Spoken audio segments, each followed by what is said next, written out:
Hey y'all, thank you guys for coming. Today we have with us Dr. Brad Peter from the University of Arkansas. Dr. Brad Peter is an environmental remote sensing geographer who researches the intersection of ecological niche and agricultural system decisions. His research transforms empirical data into actionable knowledge through spatial analytics and digital cartography. Areas of focus include global agricultural land suitability, geographic scaling of climate-smart crop varieties, and sustainable nutritional farm systems, and satellite and small unmanned aircraft systems for multi-scale precision agriculture.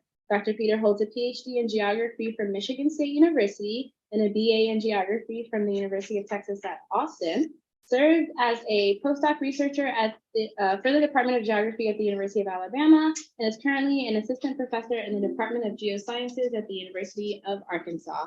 And today, Dr. Peter is going to talk to us about modifiable spatiotemporal unit problems and remote sensing of agriculture. It's all yours. Okay. Can y'all hear me okay? Yes. Yes. Thank you very much for that great introduction. Thanks for having me. And hello to my friends in the department there. So let's see, let's get started. So it was summarized quite well already, but I wanted to introduce you all to myself, my research themes before I jump in. My broad themes of research are in environmental and sustainability, food security, nutrition, and health, and also big data, geoprocessing, and digital cartography. And one of my primary focuses is scalable geographic solutions. So my areas of personal research, I'm a remote sensing scientist, a geographer by training, specifically in GIS, but I also work with people across the geography spectrum. So I want to show this diagram to show my interdisciplinary research, my collaboration, just so you get a sense of who I am and the type of scientists I work with in human geography, ecology, hydrology, and others. So what I want to talk to you all about today are some major global food challenges, and in particular, sorry about that. Am I back on? This really rarely happens to me, but of course it's happening right now. You are indeed back. All right, sorry for that interruption. So what I was talking about was global food challenges, and as geographers, we want to know how to measure agriculture and also where do we go with our solutions.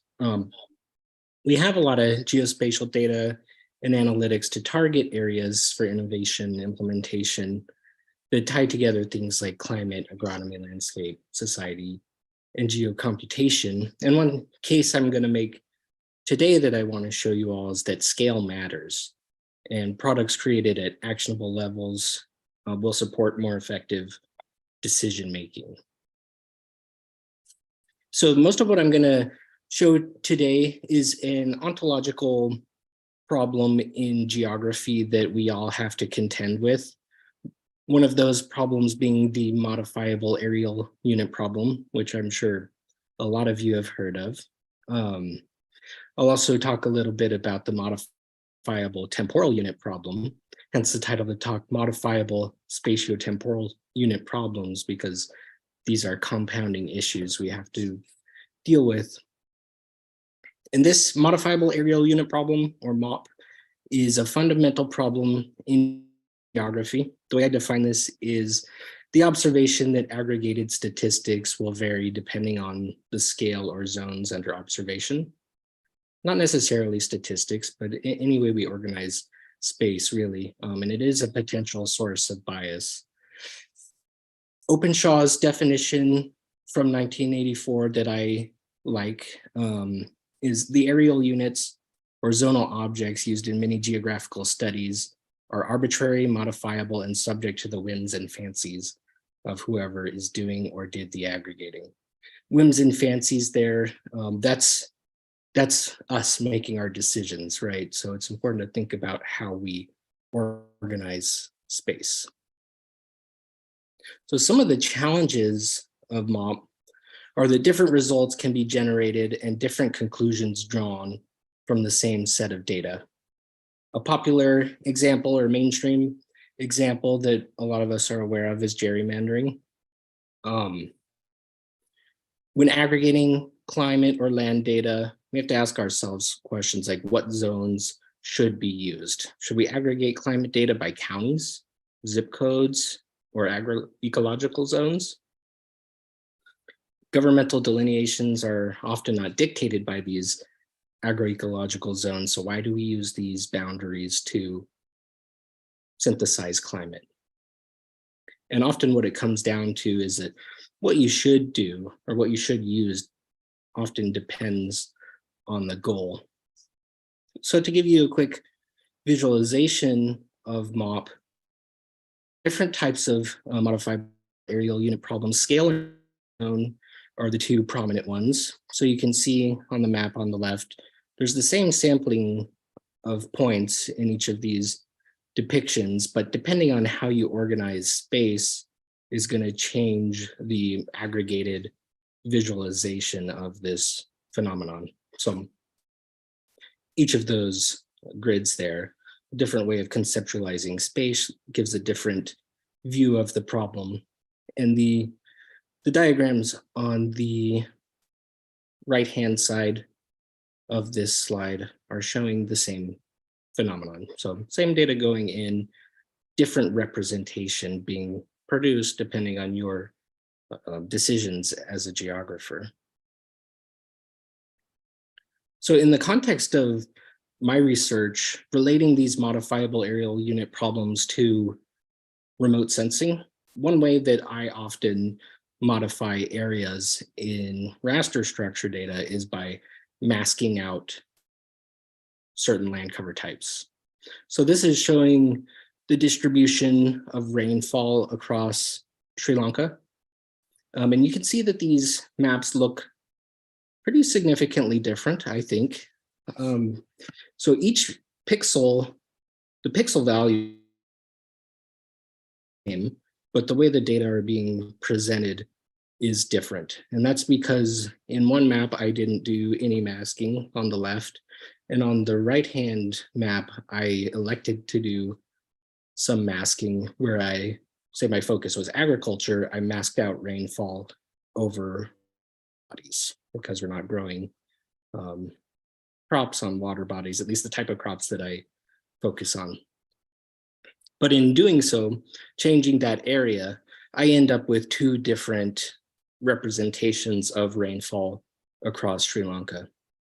And this could be two universes where these two versions of me don't know about each other, but the decisions I've made have led to different interpretations of reality.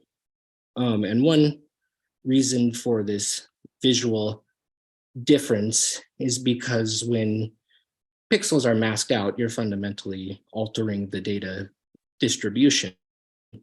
You have oftentimes a difference in the minimum and maximum range that you're stretching your color palette across. So different values will be mapped to different colors. Okay. So same data. One universe I elected to do masking and another I did not, but we end up with a very different version of reality. If your goal is to identify where crops might be suffering from too little rain, your interpretation of this area in the north central west side would be different looking at this map versus the one on the left.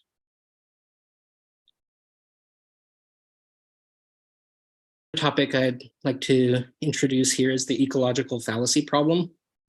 So this is when you make inferences about the characteristics of an individual based on aggregate data, a lot like what we colloquially know as stereotyping. Esri's definition is the assumption that an individual from a specific group or area will exhibit a trait that is predominant in the group as a whole. And I contend with this problem quite often in remote sensing. There's I was talking about the characteristic. So the ecological fallacy problem is when you infer characteristics about an individual based on aggregate data. It's a major problem when working with zonal data, but it's also a major problem when talking about raster structure data. It's talked about a little bit less in the raster context, but I think that it needs to be talked about more. So one of the questions I would have for you all to think about is, can you make assumptions about a small farm that might be 100 meters by 100 meters based on 1 kilometer spatial resolution data? Probably not. This is a problem that I contend with a lot in my research because I work in the smallholder farming context in Malawi, where the land use land cover composition is a complex mosaic. So on the left, I'm showing a snapshot of the land, and this is a very characteristic view of the agricultural context. And you hopefully can see that somewhat translucent grid overlay. That's a 1 kilometer spatial resolution data set across this space. And on the right-hand side, I'm zooming into a particular pixel. And the ecological fallacy problem emerges here is, the way that emerges is if you have this pixel classified as agriculture, and you were to assume that any place you go within this pixel were to be agriculture, you would be committing an ecological fallacy problem because you could be wrong. So if you ended up in this area, you might be right, since there does seem to be some agriculture there. But if you ended up in the town, certainly not agriculture. Some of the more forested areas, not agriculture, but this pixel might receive an agricultural land use classification. So that is the ecological fallacy problem in the context of pixels. So to look at that view on the ground, if that big area is classified as agriculture and we're looking at it in the field, is this agriculture? Yeah, there's agriculture within that pixel, but it's not all agriculture. So any measurement we're making of this pixel is going to include various land cover types in that measurement. So why does scale matter? This is another view of the modifiable areal unit problem. Again, one that I contend with in Malawi is that global scale analyses often miss heterogeneity at local scales. There are global maps of marginal agricultural land that I have seen, and marginal land is often used in a way that diverts resources away from smallholder agriculture, putting money into other areas or crops for biofuel production, not necessarily for uplifting crops for consumption. And if a global scale product of Malawi shows that almost all of Malawi is marginal, then the farmers in those places are not getting the support that they need. So I think that policies and extension can benefit from analytics that evaluate agricultural productivity relative to farmers and governmental levels. So one way I measure agriculture is by looking at over time and classifying pixels based on their time series. If there is a trend of low production, medium production, high production, and whether or not that trend is variable or stable over time. And I'll show what a map like that might look like if I were to parse the data relative to the area under observation. So what I am demonstrating here with crop production at the continental scale of Africa, it looks like there is a lot of homogeneity across Malawi in terms of the level of production. And that's because I'm defining low, medium, and high based on the range of values across the entire continent. And that's problematic for Malawi because it ends up not being very useful to Malawians. So that's not to say that these data are not useful, they're just useful for a particular scale. And I think it's important not to use data like this for a scale that requires more information. So moving down levels, I'm showing here how parsing that low, medium, and high vegetation productivity relative to each administrative zone can tease out more of the spatial variability. So this is the map here on the left is a view of agricultural productivity across the country scale. So there are areas of high, medium, and low production across the country. But we also know that these areas, they grow different crops. There's a different type of land use in each of these areas in terms of how densely they're cultivated, what types of trees are there. So we really need to get a different look per district to see what the heterogeneity looks like at those smaller units. So at the country scale, it looks like this in this district. This is the district of Blantyre in southern Malawi. If we break it down to the district scale, we see that more heterogeneity is emerging, and that's because we're parsing these low, medium, and high categories relative to the data that are within that boundary. And then further down, again, at the extension planning area scale, we see we're teasing out more spatial variability. And I think data like this are useful for planners in those areas. That way they know where to go. At the country scale, there are very many areas that might not be particularly useful for someone who's in charge of managing an extension planning area, which is a smaller unit, like similar in size to a county. So some questions. How can the modifiable area unit problem and the ecological fallacy problem be managed? One of my personal mantras is that the results of your conclusions should match the scale and resolution of your data. Always acknowledge spatial resolution and the data and zones used for aggregation, and also the scale of the analysis. I see this skipped quite often. It's a very important question whenever I'm reviewing a paper and that type of information is skipped. It's something that I always ask for.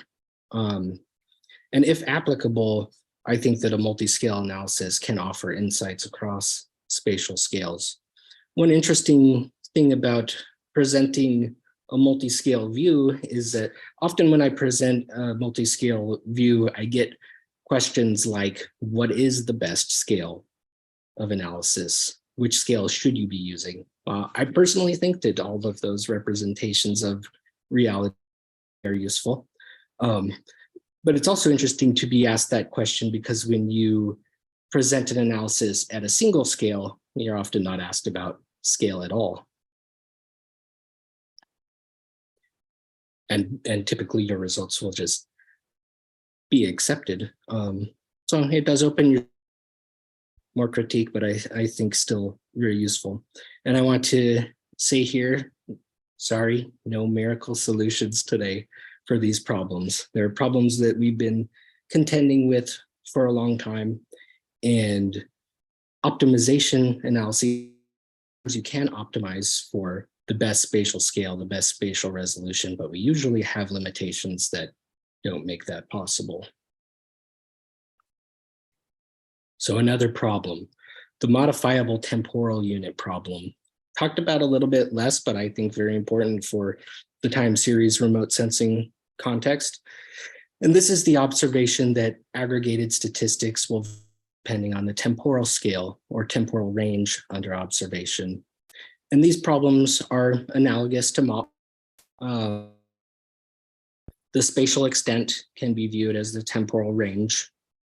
The type of temporal aggregation, if you have daily data, weekly data, monthly data, yearly data, that's analogous to scale or spatial resolution. And how you segment your data is analogous to the zoning problem. So here's a map. On the right, I'm going to show you agricultural productivity trends across Malawi from 2001 to 2016. And this is just a binary representation of agricultural productivity, whether each pixel was increasing or if it was decreasing. So 2001 to 2016. 2016 doesn't feel like very long ago to me. Do y'all still cite papers from 2016 and feel good about citing a recent paper? Probably. I think I see a thumbs up. So I do too. I feel like 2016 was a couple days ago, but it's not. The story has changed. Okay. So from 2001 to 2019, I have a very different depiction of where agriculture in Malawi is exhibiting an increasing trend or a decreasing trend. In fact, it's moved to 50-50 instead of the 2001 to 2016, where we had 63% of the pixels exhibiting a decreasing trend. So to make a declarative statement about a map based on 2016 about the current agriculture in Malawi can be a problem because you could be wrong. And that's 2019 now. We're in 2023 today. So this story has likely changed again. It might even be the case that the majority of pixels in Malawi are exhibiting a positive trend. I don't know yet because I haven't made that map. But it's, I think, very easy to fall into a trap of using recent data like this to make a current declaration. So one example there of the modifiable temporal unit problem. And this demonstrates that on a chart. So we're often limited by how much data we have. You can see from this time series spanning from 2001 to 2019, we have essentially a flatline trend. But if you only had data available to you from 2008 to 2016, you'd be interpreting something very different about this landscape. You might be inclined to say that there's a general positive increase in agriculture based on the time series data that you have available, but potentially an incomplete picture. And even this 2001 to 2019 could be an incomplete picture. So it's important, I think, always to be explicit about the scale of your data and what temporal ranges you're working with, and not extrapolate beyond what can be extrapolated. So here's a real world example of that I observed in my work. So I was looking at net primary productivity at a global scale and for each country. And there were two data sets available at the time.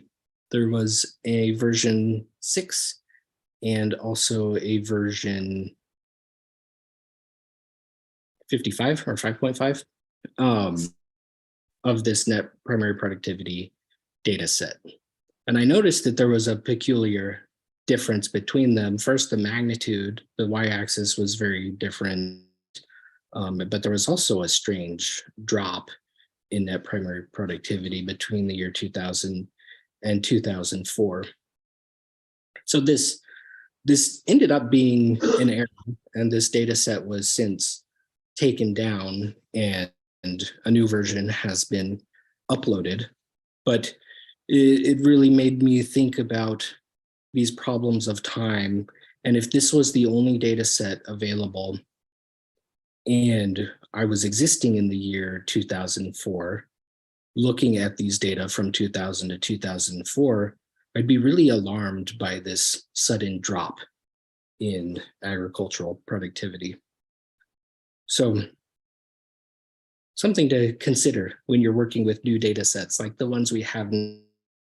Sentinel-2 is a very young satellite, and the models that we're building using Sentinel-2 are very young. So it makes me wonder what kind of potential blunders like this one in the NASA data set might we have. So I guess the message there is to be prepared to adapt to new data, updated models, and potential discovery of errors. So another view of this temporal unit problem I want to show in the context of crop suitability is a question of where and when is the fundamental climate need for certain crops, in my case, maize, pigeon pea, and sorghum. So what I'm showing here is a map of that suitability across continental Africa. And I want to point out that suitability is not static. So we often ask where can certain crops grow, but I think it's very important, especially with the climate changing the way that it is, we need to ask questions about where can crops grow when.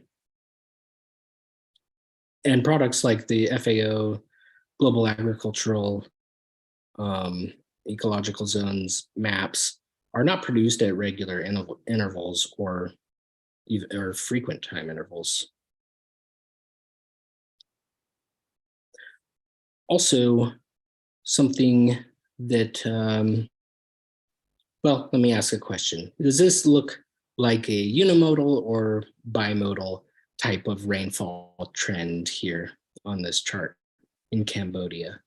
So the blue bars there are showing this trend across a calendar year. Looks like a unimodal trend, so rainfall is happening during these months of the year. Southeastern Africa, Malawi, this is what rainfall looks like across the calendar year. Does this one look unimodal or does it look bimodal?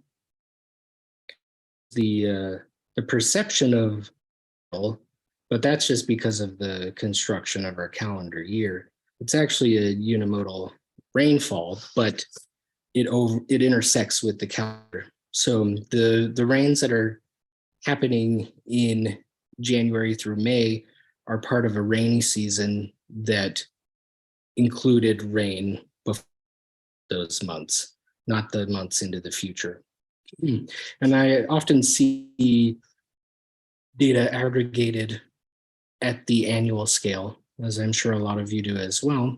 And if we take crop data that are from a harvest that happened in April or May, and we consider that our annual yields, and we look at annual rainfall for this year, we're actually taking rainfall from a future growing season and pairing that with the previous crop yields. And it happens quite often because we like to work with the calendar year, but it doesn't work in Malawi to do it that way. So something I've been working on more recently is segmenting time in different ways to ask questions like where can crops grow, when and where, and looking at every month interval. So this is one way of doing that in map form. I'm showing every 4-month moving window throughout the year to show how crop suitability varies across time. Also knowing that we have new short and long duration crop varieties, we need different suitability maps for those because there are maps or there are crops marketed as short duration varieties and often drought tolerant varieties because they grow in a short time frame. That's actually often them drought tolerant. So we need to know exactly at what window those crops can grow. At a global scale, this is what common bean climate niche looks like. This is another approach that I'm working on to try and come up with a more of a universal definition of what crops can grow where in a. So what I've taken is on the top suitability, and then the middle map there showing how many of those intervals can common bean potentially grow. So then I synthesize that into a sometimes suitable or never suitable, to include, instead of just defining a singular range, this includes multiple in that definition of suitability.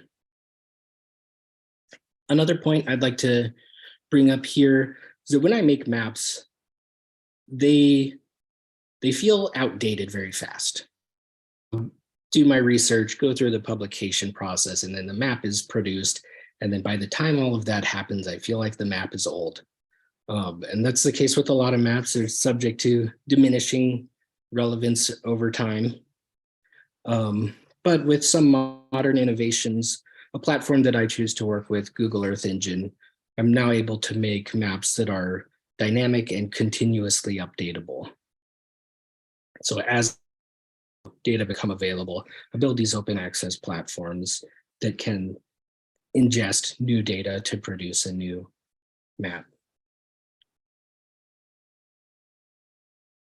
And this is an example of one of those products. This is showing crop suitability across this is mapping common bean across space and time. And I just want to show here in the app on the left-hand side, the configuration of time is completely flexible. This app also will ingest data that are currently available in Google Earth Engine. I think it right now, even though this figure is a little bit dated, it will, and this publication was from 2020, this can be run with data up to, I believe, December 2022, and will work into the future as new data are ingested. So that makes me happy. A map that I made a long time ago, 3 years ago now, still works, and it can work with 2023 data.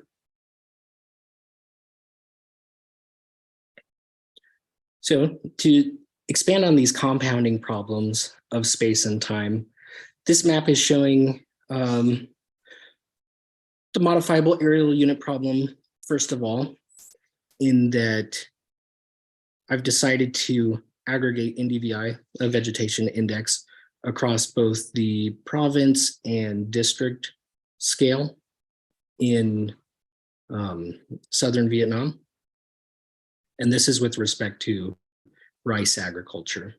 So a different view of rice agricultural productivity, depending on the scale and zones used for aggregation. I want to point you down to this point right here. Say that this is some field where you're conducting your study. If you had your data aggregated to the province scale, you might think, okay, my site is an area that's generally low rice productivity. And if you made that assumption, again, you'd be committing the ecological fallacy problem by making that assumption. And indeed, if you look at the district scale, you would see that there's a different situation going on in this area. So at the smaller scale, that rice agricultural land is on the higher side of productivity. Moreover, if you plot the areas of the zone that intersects with that point, you get a complete opposite trend. One is trending positive and the other is trending negative.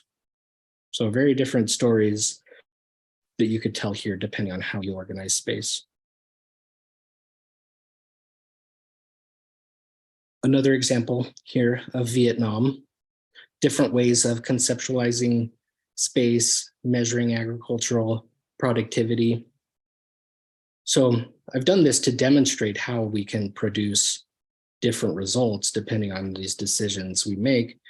And at the province scale, we can find that 16 out of 63, or 25.4% of provinces exhibited a negative trend between 2001 and 2019.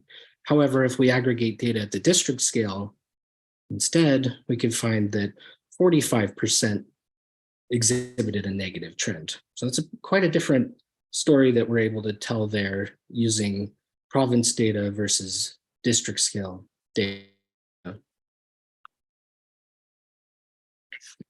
In the most recent decade, 19% of the pixels flipped negative, 15.9% flipped positive. Another way of looking at the time. So this is to show that the full time series is not always indicative of the now. So depending on your needs, you might have to configure time a little bit differently. So working on these maps to show which areas have flipped in recent times versus the complete time series. Back to the measure of agricultural production in the Mekong River Delta, I found that 32% of pixels exhibited a negative linear trend from 2001 to 2019. So we have to think about, do we want to use the province scale, the district scale, the pixel scale? Sometimes you are limited by the data that you are relating the remote sensing imagery to. Maybe the government statistics that are being produced are only at the district scale, in which case an aggregation at the district scale could yield a different set of correlation results than if you had province scale data.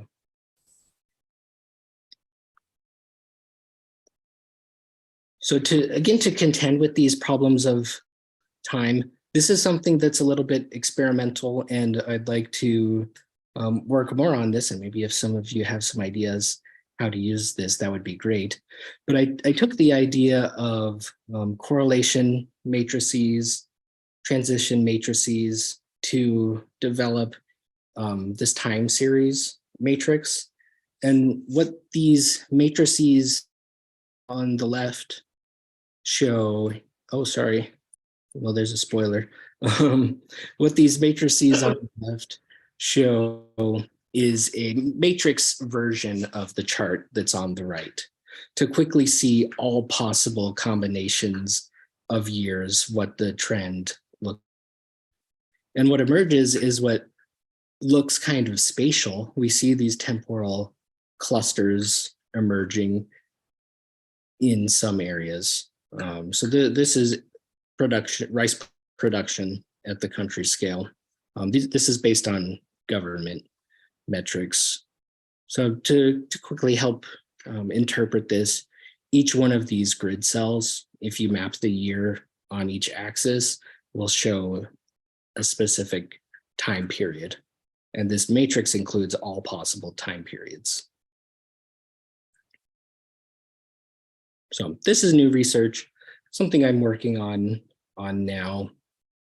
I really want to see if there's a way to play with these clusters, since this is looking like a raster data set to me. It feels like it has some spatial component to it. So I'm curious to dive more into these time series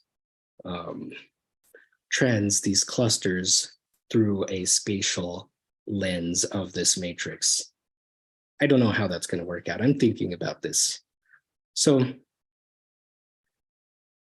thank y'all for being here. Thanks for listening to me talk about these problems. I often obsess about these issues and want to share these with you all. I don't have all the answers to how to solve these problems. But yeah, thank you. I'll take any questions that you all might have.